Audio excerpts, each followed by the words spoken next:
1443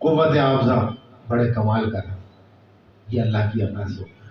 ہمارے حضرت کا قوت حافظہ بھی بہت اچھا تھا۔ 20-15 سال پہلے لوگوں کے نام، ایڈریس اور فون نمبر زبانی بتا دیا کرتے دیکھ کے۔ یہ اللہ کی عطا ہوتی ہے۔ ہمارے حضرت علامہ قاری محمد فیروز صدیقی رحمۃ اللہ تعالیٰ اعلیٰ حضرت سے بڑی محبت رکھتے تھے، تو لوگ آپ کو حافظ لکھا کرتے تھے، گو کہ آپ حافظ نہیں تھے اعلیٰ حضرت۔ تو آپ نے کہا لوگوں کا یہ گمان میرے متعلق ہے تو چلو میں حفظ کر لیتا ہوں۔ رمضان شریف میں عشاء کے وضو کے بعد جماعت تک حافظ صاحب سے ایک پارہ قرآن کا سن کر دور فرما لیتے۔ اسی طرح رمضان شریف کے آخری دن 30ویں پارے کا دور کیا، بے پناہ قوت حافظہ کا یہاں سے اندازہ لگایا جا سکتا۔ جلالت علمی بھی بہت تھی آپ کی، اللہ تعالیٰ نے آپ کو بے انداز علوم جلیلہ سے نوازا تھا۔ بے انداز سے مراد کیا؟ کسی کا انداز کاپی نہیں کرتے، یہ اللہ نے ان کو خدا کا سر۔ آج لوگ اس چکر میں پڑے رہتے ہیں، مدعا نہیں لینا چاہتے، کاپی لینا چاہتے ہیں، یعنی پیروڈی کیے چلے، یعنی وہ نقل کیے چلے جاؤ، نقل کیے تو حقیقت میں بولے آواز ویسی نکالو۔ یہ ارے حقیقت تو سمجھو کہ جو کام ہے وہ کام ہو رہا ہے نہیں ہو رہا ہے۔ اصل چیز یہ ہے، ایک صاحب تراویح پڑھتے تھے، میں نے ان سے پوچھا مسجد میں آپ تراویح کیوں نہیں پڑھتے؟ کبھی آپ کہیں پڑھتے ہیں کبھی نہیں پڑھتے، کیا وجہ ہے؟ کہ آپ نے پورا قرآن کہیں ایک دم سن لیا ہے کرتا؟ بولے نہیں، ہم تو صرف آواز سننے جاتے ہیں۔ ہم تو صرف آواز میں سے مختلف مسجد میں ہم تو جو حافظ صاحب ہوتے ہیں ان کی آواز سنتے ہیں۔ میں نے کہا کاش یہ وہی معاملہ ہو گیا کہ موکلا کیوں بنایا ہے تو نے اپنے گھر میں؟ سرکار نے پوچھا، بولے یا رسول اللہ ہوا آئے گی۔ بولے کاش تیری نیت یہ ہوتی کہ اس سے اذان کی آواز آئے گی تو معاملہ ہی اور ہوتا۔ لوگ اس کو نہیں سمجھتے حقیقت کو۔ اصل مسئلہ یہ کم علمی ہے وجہ، نہ علم جانتے ہیں نہ علم سیکھنا چاہتے ہیں، لکیر کے فقیر بنے ہوئے۔ کسی نے بتا دیا کہ ہتھوڑا مارنے سے لوہا سیدھا ہو جائے گا تو ہتھوڑا ہی مارتے رہتے، کبھی سیدھا نہیں ہوگا جب تک اس کو اس ٹرک پر نہیں لاؤ گے۔ ورنہ بھٹی میں کیوں گلایا جاتا ہے لوہا؟ اگر اپنی شیپ میں بنانا ہوتا ہے تو پہلے اس کو بھٹی میں ڈال کے گرم کرتے ہیں، تو بھٹی میں تو جانا نہیں چاہتا، ڈائریکٹ ہتھوڑا مار کے سیدھا کرنا چاہتا ہے، اپنی طرح کا شیپ بنانا چاہتا ہے۔ تو یہ کہاں کی عقل مندی ہے؟ اگر نم ہو تو بھٹی زرخیز ہو جاتی ہے۔ بہرحال میں بات کر رہا تھا، اللہ تعالیٰ نے آپ کو بے انداز علوم جلیلہ سے نوازا تھا۔ عرب و عجم کے علماء نے وقف و شگاف الفاظ میں آپ کے علم و فضل کی گواہی دی۔ عرب کے علماء نے بھی بڑے بڑے مسائل جب آپ حج پر گئے تھے جن میں وہ سالوں سے الجھے ہوئے تھے، جب آپ کے سامنے آپ نے اس حج کے دوران ہی بلکہ ایک رسالہ بھی لکھا تھا، سب حل کر دیا، علماء سر پکڑ کے بیٹھ گئے۔ بلاد عرب کے، بلاد شہر کو کہتے ہیں، بلاد عرب و عجم یعنی عرب اور عجم کے شہروں میں۔ اللہ اکبر۔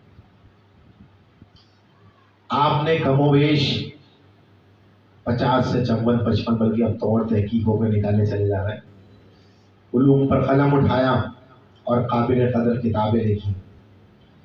اعلیٰ حضرت خود ہی کہتے ہیں ملک سخن کی شاہی تم کو رضا مسلم، ملک سخن کی شاہی تم کو رضا مسلم، جس سمت آ گئے ہو سکے بٹھا دیے۔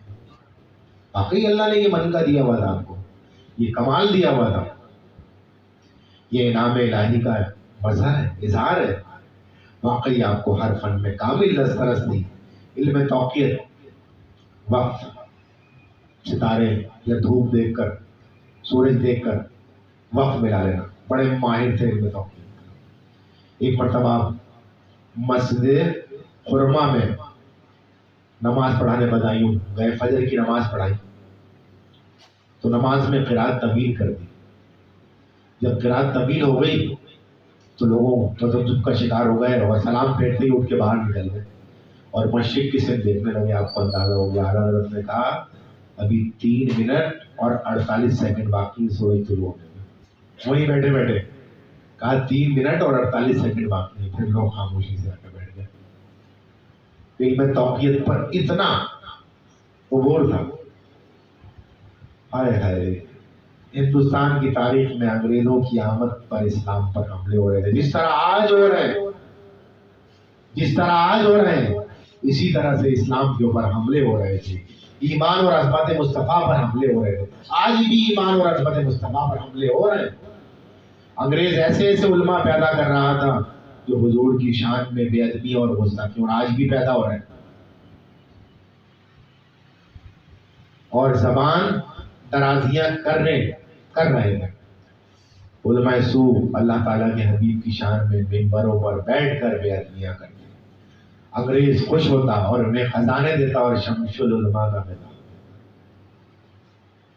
یعنی عالموں کا سورج. اللہ اکبر. علماء حق نے مجاہدانہ کردار ادا کیا. جو علماء حق اپنے آقا کی شان بیان کرتے, نعتیں پڑھتے, درود پاک پڑھتے اور نعرے بلند کرتے یا رسول اللہ, ان کو پھانسی پر لٹکایا گیا. اصل میں یا جو ہے عرف ندا ہے. عرف ندا ہے. تو ابھی بھی عرب جب جاؤ تو کہنا یا حجی یا محمد. اگر کسی کو بلانا ہو تو وہ ندا دیتے ہیں. تو ہمارا سب کا عقیدہ ہے سرکار دو عالم صلی اللہ علیہ وسلم اپنی قبر انور میں حیات ہے اور تصرف فرماتے ہیں. جب شہید نہیں مرتا, شہید کے لیے اللہ خود فرماتا ہے کہ ان کو مردہ گمان نہ کرنا, یہ زندہ ہیں اور انہیں رزق دیا جاتا ہے, تو اس کا شعور نہیں ہے. بہرحال دہلی کے چاندنی چوک پر سینکڑوں علماء کرام کی کو پھانسی دی گئی اور کئی دن ان کی لاشیں چاندنی چوک پر لٹکی رہی. اور بعض علماء کو کالے پانی کی سزا ہوئی. مولانا فضل خیر آبادی جو امام ہیں, انہیں کالے پانی کی سزا دی گئی کیونکہ آپ نے انگریز کے خلاف جہاد کا فتویٰ دیا تھا. اور بے ادب علماء حضور کی شان میں گستاخی کا مظاہرہ کر رہے تھے اور کہہ رہے تھے کہ حضور کو دیوار کے پیچھے کی خبر. اصل میں ہمارا یہ ماننا ہے, اس چیز کو سن لو, کہ اگر خبر ہے تو اللہ کے علم سے ہے, اور اللہ کو جو خبر ہے وہ بغیر کسی کے دیے ہوئے علم کے, وہ علم اس کا ذاتی ہے اور سرکار کے پاس اللہ کا عطا کیا ہوا ہے.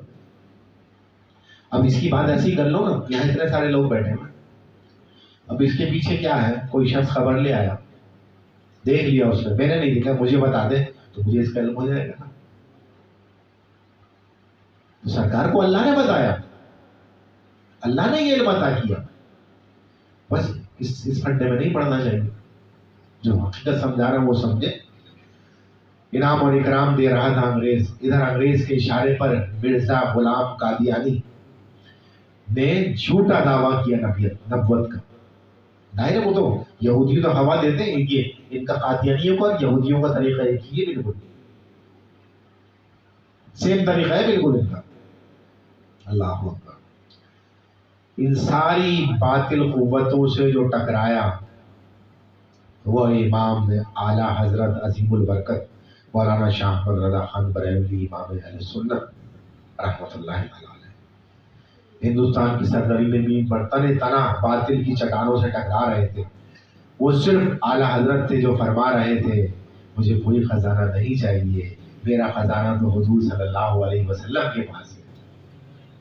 ایک شعر بھی کہا ہے آپ نے, کرو مداح اہل دول. دول حکمران جو حکومت ہوتی ہے, دولت حکومت یعنی حکمرانی سلطنت جو ہوتی ہے. کروں مد اہل دول رضا, پڑے اس بلا میں میری بلا. میں کیوں کروں ان کی بلا, میری بلا سے کہیں بھی جائے وہ. میں گدا ہوں اپنے کریم کا, میرا دین پارا نان نہیں. میرا دین جو ہے یہ روٹی کا ٹکڑا نہیں ہے. میں تو اپنے کریم ہوں, اپنے گدا کا. میں گدا ہوں اپنے کریم کا. میں بے ادب علماء چاروں طرف سے حملے کر رہے تھے, تنہ تنہ جواب دے رہے تھے. بے ادبوں نے اپنی کتابوں میں لکھا کہ نماز میں اگر حضور کا خیال آ جائے، نعوذ باللہ من ذالک، میں نہیں کہوں گا وہ الفاظ، ایسے الفاظ گئے. اصل مسئلہ یہ ہے کہ نماز میں خیال لانا نہیں چاہیے، آ جانے پر تو پابندی نہیں. جب درود پڑھو گے سرکار پر، سرکار کا خیال آ جائے. درود نہیں پڑھو گے تو نماز نہیں ہوگی. کیا سمجھے؟ یعنی چلو اچھا اس کو لے لو، اتحیات کا پڑھنا تو واجب ہے نا. اتحیات میں کیا ہے؟ ایھا النبی، نبی کا نام تو آگے اور باقاعدہ خطاب کے ساتھ آیا، اے نبی، ایھا النبی. چیزوں کو سمجھنے کی ضرورت ہے. جب چیزیں سمجھ میں آ جائیں گی تو معاملات صحیح ہو جائیں گے. سرکار دو عالم صلی اللہ علیہ وسلم نے فرمایا تم نماز اس طرح پڑھو جس طرح مجھے دیکھتے ہو. حدیث ہے سرکار کی. حدیث سے معلوم ہوتا ہے کہ نماز پڑھنے والا نماز میں حضور کی اداؤں کو دیکھے. اب سرکار نے امامت کرا رہے ہیں، اللہ اکبر کہا، ہم سب نے دیکھا اور اللہ اکبر کے لیے پھر سرکار نے رکوع کیا، دیکھا سب نے کہ ہاں بھائی رکوع کا یہ طریقہ ہے. پھر سرکار نے قوما کیا، دیکھا ہاں بھائی یہ قومے کا یہ طریقہ ہے. دیکھ رہے ہیں نا سرکار کو. توجہ، اصل میں بنیاد ہے نماز اللہ کے لیے. نماز کا طریقہ کار جو ہے وہ سنت رسول اللہ ہے. مجدد الثانی لکھتے ہیں کہ فرض نماز میں بھی وہ جب نیت باندھتے تھے تو یہ کرتے تھے سنت رسول اللہ. جیسے نیت کی میں نے 2 رکعت نماز فرض جمعہ واسطے اللہ تعالیٰ کے، منہ میں رکعب شریف کی طرف سنت رسول اللہ، ایسے کہنے دیا. تو اس میں کیا حرج ہے؟ کوئی برائی کی بات نہیں ہے، بس سمجھنے کا فرق ہے. اعلیٰ حضرت نے فرمایا اگر تم کفری عقیدے سے باز نہ آئے، لوگوں نے بہت سارے کفری عقیدے، تو توبہ نہ کی تو بے ادبی کی وجہ سے جہنم میں جاؤ گے. اعلیٰ حضرت نے تقریباً 50 سے 54 علوم پر کتابیں لکھی. ہر فن کے ماہر امام تھے. اللہ تعالیٰ نے اعلیٰ حضرت کو بے پناہ حافظہ عطا کیا تھا. علم حدیث، علم تفسیر، علم فقہ، علم معانی، جتنے علوم کی کتابیں آپ کے کتب خانے میں موجود تھیں، ہر کتاب کا صفحہ اور لائن یاد کیا. جس طرح سے حافظ کو یاد، حافظ کیسے صفحے کے حساب سے چلتا ہے. حافظ کون سی تختی کا قرآن پاک ہے؟ جو قرآن سناتے ہیں نا، وہ اس طرح رکوع کے حساب سے نہیں چلتے، وہ لائن کے حساب سے چلتے ہیں کہ کتنی سطریں پڑھنی ہیں. آپ کا بہت بڑا کارنامہ فتح رضویہ، پتہ ہے فتاوی رضویہ، ایسا عظیم الشان کارنامہ ہے جس کی نظیر تاریخ میں نہیں ملتی. فتاوی رضویہ آپ نے 12 جلدوں میں لکھی، لیکن اب مزید اس کی تحقیق ہو رہی ہے، مزید اس میں حاشیے ڈالے جا رہے ہیں. تو اب تو میرے خیال 36 38 کتنی جلدوں پہ ہو گیا، 38 جلدوں پہ ہو گیا. مزید تحقیق ہو رہی ہے. تخلیقی کارنامہ ہے اور مسئلے بڑے، اور ہر مسئلے میں جزی، یہ بڑا کمال ہوتا ہے. اگر مسئلہ بتائے تو اس میں جزی ہو، حدیث سے ہو اور قرآن سے ہو، قرآن کی آیت سے ہو. اور اگر اس سے نہیں مل رہا ہے تو کوئی ایسا مسئلہ جو حدیث اور قرآن کی بنیاد پر ہو، اس مسئلے کی بنیاد پر وہ مسئلہ پیش کرے. تو جو مسائل کے صحیح سمجھنے والے ہیں نا، وہ جزی کی بنیاد پہ مسئلے کو سمجھتے ہیں، تو پھر وہ بیٹھتے نہیں ظاہری عبارت پڑھ کے، بیٹھتے نہیں. اللہ تعالیٰ رحم فرمائے. علامہ اقبال جب اعلیٰ حضرت کی زندگی کا مطالعہ کیا علامہ اقبال نے، اور آپ کی کتابیں پڑھی تو حیران ہو گئے. اور علامہ اقبال کا قول ہے یہ کہ امام احمد رضا، جو کہ اللہ تعالیٰ نے علم و حکمت کے خزانے عطا کیے امام احمد رضا کو، یہ صرف حضور صلی اللہ علیہ وسلم کی غلامی کا صدقہ ہے. سرکار کی غلامی کا صدقہ ہے جو خزانے عطا کیے. پھر کیا فرماتا ہے علامہ اقبال؟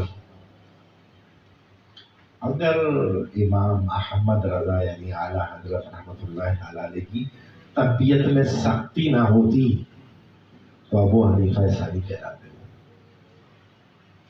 جو علم میں کام کیا انہوں نے امام ابو حنیفہ کے ساتھ ہی کیا۔ اب یہاں پر غور کریں، امام احمد رضا رحمۃ اللہ تعالی علیہ کی طبیعت میں سختی کیوں تھی؟ عشق رسول کی وجہ سے۔ آپ لوگ کہیں گے یار عشق کو نرم کرتا ہے، تو اگر کوئی اس کی مخالفت کرتا تھا تو آپ سے برداشت نہیں ہوتی، آپ سے برداشت نہیں ہوتی تھی، اس سبب سے اس کو کرارا اور سخت جواب دیتے تھے۔ اگر کوئی سرکار کی شان میں کوئی کم بات کرے، یعنی وہ ساخی تو دھوڑ کی بات، کم درجے کی بات بھی کرے تو آپ سے برداشت نہیں ہوتا، آپ اس کو جواب دیتے تھے، زبردست سخت جواب، طرز جواب دیتے تھے۔ یہ عشق رسول کی بات ہے۔ اچھا پھر ڈاکٹر اقبال نے یہ کہہ دیا لیکن خود بھی نہیں بچ سکے، اس سے خود بھی نہیں بچ سکے، وہی کیا جو اعلیٰ حضرت کرتے تھے۔ مولانا حسین احمد مدنی پاکستان کی جب تحریک چل رہی تھی تو کیا بات کہی انہوں نے، مولانا حسین احمد مدنی نے، ملت از وطن از، قوم وطن سے بنتی ہے، قوم وطن سے بنتی ہے، لیکن اس وقت انہوں نے سرکار کی حدیث نظر انداز کر دی، المسلم ملت واحدہ الکفر ملت واحدہ، یہ انہوں نے نظر انداز کر دی۔ وطن رہے گا تو قوم بھی رہے گی، اگر وطن ہندوستان ٹوٹ گیا تو قوم بھی ختم ہو جائے گی، چونکہ ہندو اور مسلمان ایک ملک میں رہتے ہیں، اس لیے وہ ایک قوم ہے۔ محمد حسین احمد حسین مدنی یا حسین احمد مدنی نام ہے ان کا، یہ کہنا تھا۔ علامہ اقبال نے جب یہ سنا تو تڑپ گئے، اور انگریز سے ان کا مولانا کا کہنا تھا انگریز سے آزادی حاصل کرنے کے بعد ملک کو مذہب کی بنیاد پر تقسیم کرنا صحیح نہیں ہے، حسین احمد مدنی کا کہنا تھا، اور تمام کانگریسی علماء کا بھی یہی موقف تھا، کانگریس میں جتنے بھی علماء تھے سب کا یہی موقف تھا۔ علامہ محمد اقبال رحمۃ اللہ علیہ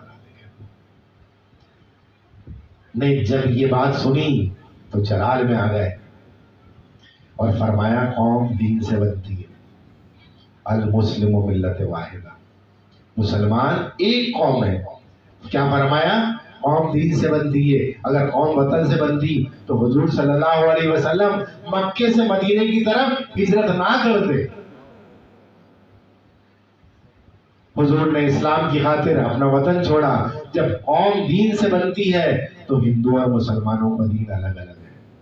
رسول اللہ نے دین کی خاطر تو ہجرت کی تھی، ورنہ وہ تو آبائی وطن تھا مکہ مکرمہ، آپ کا وہی رہتے، لیکن ہجرت دین کی خاطر کی۔ تو ڈاکٹر اقبال یہ کہہ رہے ہیں تو مسلمان کا دین الگ ہے، لہذا ایک قوم نہیں ہے۔ آج جو یہ کرنے کی کوشش کر رہے ہیں نا، آج بھی وہی حملے کر رہے ہیں یہ لوگ کہ اسلام کا تشخص ہی ختم ہو جائے، اور ہمارے اکثریت میں لوگ ان کا ساتھ دے رہے ہیں۔ کیا فرق پڑتا ہے؟ کیا فرق پڑتا ہے؟ کیا فرق کرتے کرتے سب کچھ مٹ جائے گا۔ یہ اس وقت پتہ لگے گا جب تمہارے اوپر مل کر سب غالب آ جائیں گے اور تم کسی کام کے نہیں رہو گے، یا اس وقت پتہ چلے گا جب فرشتے سوال کریں گے تم سے۔ یہ بات سوچ لو، سمجھ لو میری۔ ہندو الگ قوم ہے، مسلمان الگ قوم ہے، کیونکہ ان کا دین الگ الگ ہے۔ اور جواب دیا شعر کے انداز میں، عجم ہنوز ندا ند رموز دی ورنا، زے بند حسین احمد اینچا بل عجمی است۔ اللہ اکبر، یہ عجمی لوگ دین کے رموز کو ابھی تک نہیں سمجھے، ورنہ ایسی بات حسین احمد نہ کہتے۔ سرکار کی حدیث سے رمز تو سمجھ میں آ گیا کہ اللہ نے جو اپنے انبیاء مبعوث فرمائے حق اور باطل کو الگ الگ کرنے کے لیے فرمائے، کہ حق الگ ہے اور باطل الگ ہے۔ چل جائیے کہ دونوں کو ملا دیا تو پھر انبیاء اور کتابیں اور صحیفے بھیجنے کی کیا ضرورت ہے؟ یہ بنیاد ہے۔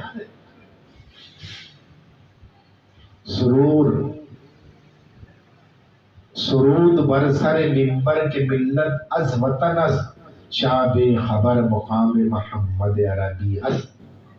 اللہ اکبر، اللہ اکبر. تو منبر پر چڑھ کر کہتا ہے کہ قوم وطن سے بنتی ہے. لوگ حضور صلی اللہ علیہ وسلم کے مقام سے کتنے بے خبر ہیں، سرکار کا مقام ہی نہیں پتا. حضور اکرم صلی اللہ علیہ وسلم نے تو اسلام کی خاطر مکہ مکرمہ جیسا وطن چھوڑ دیا. اب حضور صلی اللہ علیہ وسلم کے وطن سے کس کا وطن افضل ہو سکتا ہے؟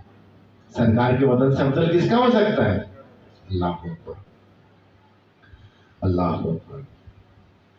علامہ اقبال شاعر مشرق عاشق مصطفیٰ ایمان کا مظاہرہ کرتے ہوئے حسین احمد مدنی کو سمجھاتے ہیں: با مصطفیٰ با قبیش رضا کے دی ہما اوسط، اگر با او نہ رسیدی تمام بو لہبی است.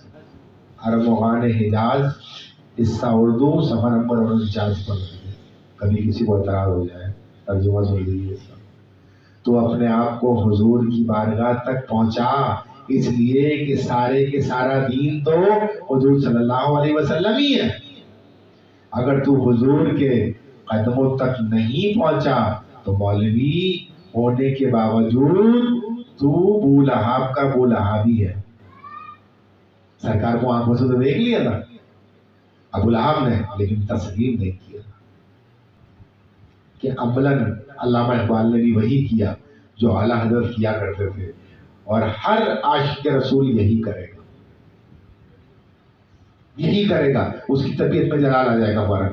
کیسی بات کرتا ہے تو، چاہے سامنے کوئی بھی ہو. اللہ اکبر. اعلیٰ حضرت اپنے مقام پر علم کا ایک کوہ گراں، گراں قیمتی کو کہتے ہیں، کوہ پہاڑ کو کہتے ہیں، قیمتی پہاڑ تھے. وقت کے عظیم مجدد تھے. آپ کا یہ بڑا تجدیدی کارنامہ جو گرد و غبار اس دور میں فتنہ قادیانیت، فتنہ عیسائیت، فتنہ یہودیت، مجیت کی وجہ سے چھا رہا تھا، ان تمام فتنوں کا اعلیٰ حضرت نے رد کیا، گرد و غبار کو صاف کیا. انگریز کی سرپرستی میں جو علماء ہندوستان میں فرقے بنا رہے تھے، انتشار پیدا کر رہے تھے، ان کا مقابلہ کیا. یہ عظیم تجدیدی کارنامہ ہے. اعلیٰ حضرت رحمۃ اللہ علیہ وقت کے عظیم فقیہ اور معتبر عالم تھے، اور بریلی کے دلیل و قدر محدث تھے. لیکن پھر بھی فرماتے ہیں: مجرم کو نہ شرماؤ احباب کفن ڈھک دو، منہ دیکھ کے کیا ہوگا پردے میں بھلائی ہے. یہ انتہائی عاجزی، اور آج تو اتنی سی اتنا بڑا کام نامہ کرنے کے بعد اپنے آپ کو اتنا نیچا دکھا ہے. عاجزی، اور یہاں اتنا سا کام کر کے یار ادھر بھی ہو جائے، یار اس کو نہیں پتا، اس کو بھی پتا چل جائے. اس چکر میں لگ گئے ہیں. نام بڑے کام چھوٹے. اللہ تعالیٰ ہم سب پر فضل فرمائے اور ہمیں سمجھنے اور عمل کرنے کی توفیق خیر عطا فرمائے. دیکھیں قرآن کو بھی اعلیٰ حضرت نے کہا ہے، جیسے حضرت عائشہ صدیقہ رضی اللہ عنہ نے کہا کہ کیا تم نے قرآن نہیں پڑھا؟ سرکار کے اخلاق پورا قرآن ہے. تو ہر اعلیٰ حضرت فرماتے ہیں کہ قرآن مجید کی ہر آیت نعت مصطفیٰ صلی اللہ علیہ وسلم.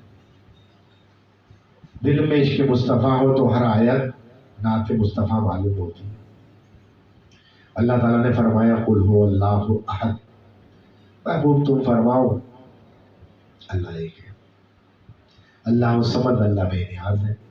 لم یلد، اس نے کسی کو نہیں جنا، ولم یولد، نہ وہ کسی سے جنا گیا، ولم یکن لہ کفوا احد، نہ اس کا کوئی ہمسر. یہ صورت اللہ تعالیٰ کی حمد ہے، خالصتاً حمد اللہ تعالیٰ کی توحید ہے یہ. لیکن لفظ قل نے پوری صورت کو نعت مصطفیٰ بنا دیا، نعت مصطفیٰ بنا دیا. قل هو اللہ احد، میرے محبوب کوئی اور کہے نہ کہے لیکن تم فرما دو وہ اللہ ایک ہے. باقی سب تو انکار کر رہے تھے نا، سرکار نے کہا اللہ ایک ہے، اللہ کہہ رہے ہیں تم فرما دو محبوب، مجھے کسی کا وہ نہیں، تم تو کہہ دو اللہ ایک ہے. قل کہہ کر اپنی بات بھی منہ سے تیرے سنی، اللہ کو ہے تیری کتنی گفتگو پسند. اللہ تعالیٰ نے اپنی توحید کا ڈنکا بجایا ہے تو اپنے محبوب کی زبان سے بجایا ہے. بے شک اپنے محبوب کی زبان. سرکار نے تو فرمایا فقولوا لا الہ الا اللہ، کہو نہیں کوئی معبود سوائے اللہ. اللہ اکبر. حضرت خود فرماتے ہیں اور سچے عاشق کے نشانی ہے کہ اگر میرے سینے کو چیرا جائے اور دل کو دو ٹکڑے کیا جائے تو دل کے ایک ٹکڑے پر لا الہ الا اللہ لکھا ہوگا اور دل کے دوسرے ٹکڑے پر محمد رسول اللہ. لا الہ الا اللہ، نہیں کوئی معبود سوائے اللہ نے، کیسے پہچانا؟ محمد رسول اللہ سے. اس وجہ سے دونوں چیزیں لکھی ہوئی. یہی معرفت تو دلائی ہے اور یہی معرفت دلانے کی بات کرتے ہیں. وہاں سے سینہ روشن ہوتا ہے، یہ بات یاد رکھو میری. اب قرآن کریم کی ایک آیت ہے، پارہ نمبر 30 اما، رکو نمبر 18، وَوَجَدَكَ ضَالًّا فَہَدَىٰ، ہے نا؟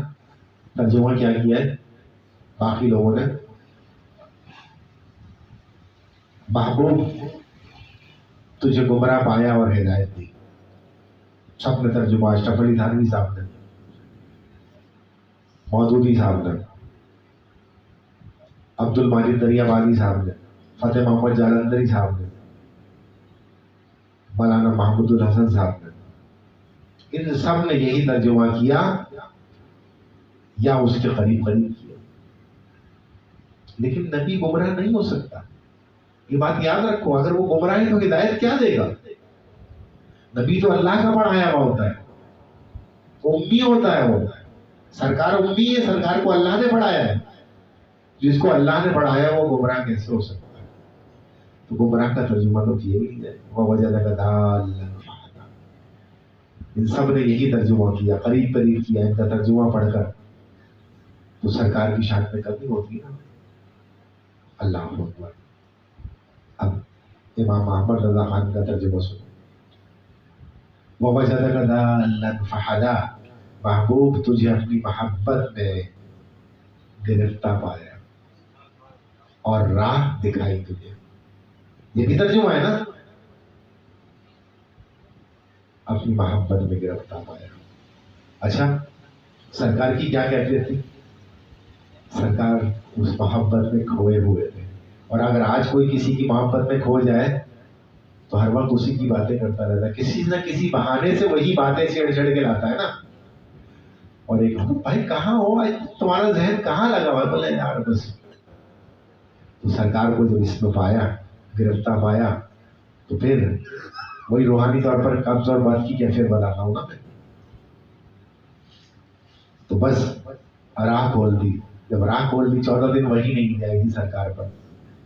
تو سرکار اس وجہ سے اللہ کی محبت میں ورفتہ تھے، فریفتہ تھے، گرفتہ تھے. اللہ اکبر. اللہ نے پھر وہ وہی بھیج دی، وہ راہ کھول دی. تو یہ ترجمہ عشق رسول میں ڈلوا ہوا ایمان افروز ترجمہ ہے، اور کوئی بات نہیں. بات سمجھنے کی ہے، بس سب بیان ختم کر دوں. سفر 1340 مطابق 1921. آج کیا ہے؟ نہیں بھائی، یہ مطابق عیسوی 2021، 100 سال ہو گئے. جمعۃ المبارک کے دن، آج بھی جمعۃ المبارک تھا لیکن 2 دن بعد آ رہے ہیں. 2:38 پر عین اذان کے وقت ادھر مسجد سے حی علی الفلاح کی آواز سنی، ادھر آپ کی روح اس دار فانی سے کوچ کر گئی.